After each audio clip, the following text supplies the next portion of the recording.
Welcome to my channel. நீங்கள் பார்த்துட்டு இருக்கிறது அருள்மிகு மருதமலை சுப்பிரமணிய சாமி கோவில் கும்பாபிஷேகம் திருக்குட திருநெறிய நன்னீராட்டு பெருவிழா. இது ஏப்ரல் மாதம் 9ஆம் தேதி நடந்தது. இது முழு வீடியோ 1 மணி நேரம் வரும். 1 மணி நேரம் போட்டால் நீங்கள் யாரும் பார்க்க மாட்டீங்க. ஏன்னா உங்களுக்கு ஃபேமிலி வீடியோ காட்டிட்டு போட்டால் தான் சண்டை பிடிக்கிற வீடியோ தான் பார்க்குறக்கு ஒரு கூட்டம் இருக்குது. ஓகே, இது 3 பாகம் போட்டாச்சு. இப்போ 4வது பாகம். இது நம்ம தாய் கடவுள் சொன்னால் அது முருகனை சொல்லுவாங்க. கோயம்புத்தூரில் தாய் கடவுளுங்கிறது அருள்மிகு சுப்பிரமணி கோவில், மருதமலை கோவில் தான். இங்கே 14 வருஷம் கழிச்சு கும்பாபிஷேகம் நடந்தது. கடைசியாக 2011 அம்மையார் ஜெயலலிதா அவர்கள் அந்த ராஜகோபுரத்தை கட்டினாங்க. அதுக்கப்புறம் இப்போ தான் கும்பாபிஷேகம் நடந்திருக்குது. இந்த வீடியோவில் பார்த்தீங்கன்னா இது யாக குண்டம், 3 யாக குண்டம் இருக்குதுங்க. அதாவது ஒரு யாக குண்டம் தான் போடுவாங்க. ஆனால் அந்த கோயிலில் பார்த்தீங்கன்னா 3 யாக குண்டம் போட்டுக்கிறாங்க.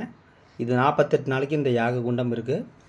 மொத்தத்தில் பார்த்தீங்கன்னா அருள்மிகு சுப்பிரமணிய சாமி கோவில் கும்பாபிஷேகத்துக்கு போகாத இருக்கிறவங்க இந்த வீடியோ பார்த்துக்குங்க. 48 நாளுக்குள்ளே கோயம்புத்தூர் மாவட்டத்தில் இருந்தாலும் சரி, எங்கே இருந்தாலும் இந்த கோவிலுக்கு போய் கண்டிப்பாக போயிட்டு வாங்க. ரொம்ப ரொம்ப நல்லது. ஒரு கும்பாபிஷேகம் பார்க்குறது ஒரு குடும்பத்துக்கே நல்லதுன்னு சொல்லுவாங்க. யாக குண்டத்தில் இறங்கி பக்தர்கள் வெளியே வந்துட்டுக்கிறாங்க. அருள்மிகு சுப்பிரமணிய சாமி திருக்கோவில் கோயில் சூப்பராக பண்ணியிருக்கிறாங்க. ஒரு பக்தர்கள்லாம் வெளியே வந்துட்டுக்கிறாங்க. யாக குண்டத்தில் அந்த திருநீர் எடுத்துகிட்டு வந்துட்டுக்கிறாங்க. சூப்பராக இருக்குது பாருங்கள். யாக குண்டமே அவ்வளோ அட்டகாசமாக இருக்குது.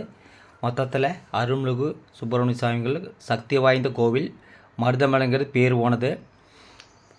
சின்னப்ப தேவர் தான் இந்த மருதமலை புகழ் பரப்புறக்கு ரொம்ப கஷ்டப்பட்டுருப்பார். அவர் கஷ்டப்படுற அளவுக்கு வேறு யாரும் பண்ண மாட்டேங்கிறாங்க. அவர் ஒத்தையால் நின்று மருதமலையோட புகழ் உலகெங்கிலும் பரப்புனாருங்க. அதாவது அவர் பல திரைப்படங்கள் எடுத்திருக்கிறாரு. அது மருதமலை இல்லாமல் ஒரு திரைப்படம் கூட அவர் எடுத்துருக்க மாட்டார். அவர் ஒரு திரைப்படம் எடுக்கிறதுக்கு பூஜை போடுறதே இந்த மருதமலை கோவிலில் தான். மொத்தத்தில் பார்த்திங்கன்னா இது ஆன்மீக பக்தர்களுக்கான ஒரு வீடியோ. இந்த வீடியோ பார்த்து ரசிங்க. தனித்துவமான வீடியோங்கிறது இந்த மாதிரி வீடியோ தான். ஏன் சொல்கிறேன்னா, ரொம்ப கூட்டத்தில் கஷ்டப்பட்டு நின்று எடுக்கிறதா தனித்துவமான வீடியோ. இந்த மாதிரி ஃபேமிலி வீடியோ காட்டிட்டு போடுறவங்களுக்கு இதை பற்றி ஒன்றும் தெரியாது. பாருங்க, கோயிலோட முற்புற தோற்றம் எவ்வளோ அழகாக இருக்குன்னு பாருங்கள். மொத்தத்தில் ஆன்மீக பக்தர்கள் பார்க்குறவங்களுக்கு தான் இந்த வீடியோ. கண்டிப்பாக இந்த மாதிரி வீடியோ பார்த்து கொஞ்சம் பழகுங்க. ஏன்னா நம்ம முருகன் சொன்னால் நம்மளுக்கு தாய் கடவுளுங்கிறது எல்லாருக்குமே தெரியும். அது மருதமலைங்கிறது அது பேர் போன கோயில்.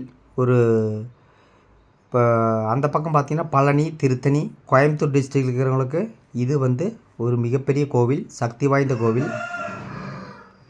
ஒரு கோயில் எப்படி சூப்பராக பண்ணியிருக்கிறாங்க. இன்னும் ஒரு சில வேலையில் இருக்குது. மொத்தத்தில் மருதமலையில் 120 அடியில் ஒரு சிலை வைக்கிறேன்னு சொல்லியிருக்கிறாங்க. ஆசியாவிலே மிகப்பெரிய சிலைன்னு சொல்கிறாங்க. அது இன்னும் வைக்கல, வேலை நடந்துகிட்ருக்குது.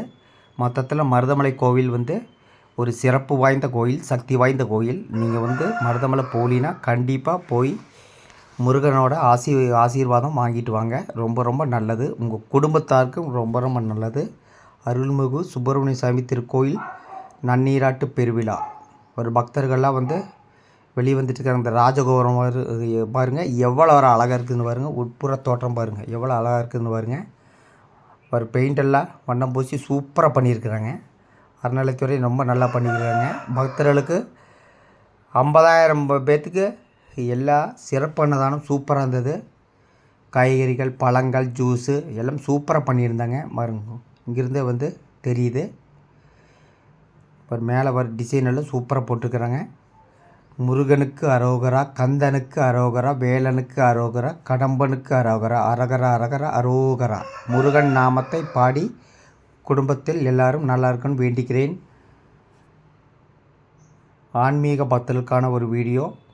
இந்த வீடியோ பார்த்தாவது மருதமலை கோவிலுக்கு ஒரு டைம் போயிட்டு வந்துடுங்க. மொத்தத்தில் இது ஒரு சிறப்பு வாய்ந்த வீடியோன்னு நான் நினைக்கிறேன்.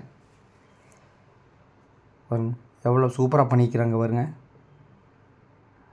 அடுத்த பாகத்தில் வேறு வீடியோ நான் உங்களுக்கு போடுறேன். நன்றி, வணக்கம்.